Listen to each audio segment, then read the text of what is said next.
গতকাল 10 ডিসেম্বর বুধবার মধ্যরাতে মোংলা উপজেলার চিলা ইউনিয়নের জয়মণি বাজারে 4টি দোকানে দুর্ধর্ষ চুরির ঘটনা ঘটেছে। সংঘবদ্ধ চোরেরা দোকানের পেছন থেকে টিন কেটে দোকানের ভেতরে থাকা মূল্যবান মালামাল সহ নগদ টাকা চুরি করে। এই ঘটনায় ব্যবসায়ীদের মধ্যে আতঙ্ক বিরাজ করছে। স্থানীয় সূত্রে জানা গেছে, বুধবার দিবাগত রাত আনুমানিক 2টা থেকে ভোর 4টার মধ্যেই চুরির ঘটনা ঘটে। চোরেরা একই সঙ্গে বাজারের 4টি দোকানে হানা দেয়।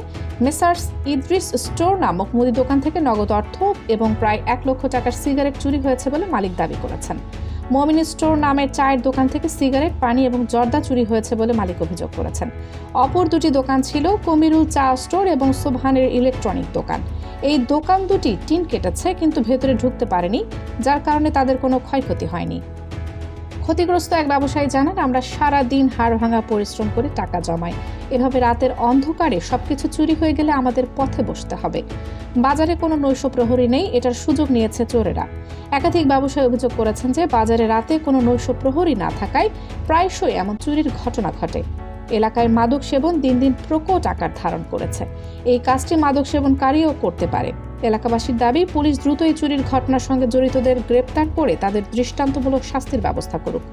কারণ জয়মণিতে প্রতি বছর ঘর থেকে শুরু করে দোকান চুরি ঘটনা ঘটেছে। এখনো যদি পদক্ষেপ না নেওয়া হয়, পরবর্তীতে আমাদের জন্য ভয়াবহ পরিস্থিতি অপেক্ষা করছে।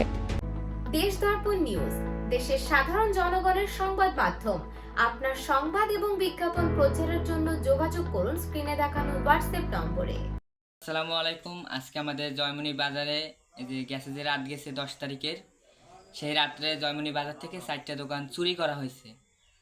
একটা হচ্ছে আমার দোকান মোহাম্মদ মমিন স্টোর, একটা হচ্ছে আমার পাশে আছে সোবাহান, তারপর আছে কামরুল স্টোর, তারপর বাজারের মেন রোডের পরে আছে ইদ্রিস স্টোর। এই 4টা দোকান কাটা হয়েছে। তার থেকে 2টা দোকান থেকে তেমন কিছু নিতেও পারে নাই, ঢুকতে পারে নাই, কিন্তু আমার দোকান থেকে মোটামুটি কিছু নিছে, পানি নিছে, জর্দা নিছে, তারপর অন্য মোটামুটি সিগারেট নিছে। ইদ্রিস কাকার দোকান থেকে সিগারেট নিছে, তারপর আরও টাকা পয়সা নিছে, বহুত কিছু নিছে তার দোকান থেকে।